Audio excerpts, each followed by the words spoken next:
Bilang isang nagsisimulang nail tech, ang pinakamahirap ay yung wala akong model. Lapit na kayo mga best, promises, hindi masakit pag dumugo. Sorry. Sabi nga, hindi promises, promise yun. I'm sorry naman, Teacher Gia. Yun ay napanood ko lang kay Uncle Elad.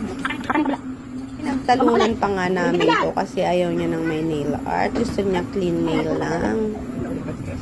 Because I'm always right. Eto, gagawa na natin siya ng magandang set of nail arts. Kunin niyo na muna itong baby namin. At kung nangungunit, sa inyo na muna. Isang gabi lang. Bawal! Oh. Kita mo naman Mama Bembot yung ginawa mo. Bad mo talaga. Pinapaiyak mo yung anak mo. Ininail drill mo pa. Sinigawa, sinigawa.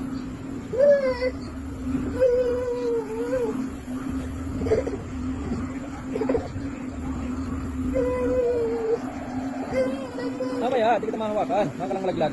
At eto na nga, hindi na pumapayag ang bata na hindi makakarga sa tatay niya. Kaya naman ito ang nanay. Magpapatulog na muna ng bata. At pagkatapos, eto na ang nail art.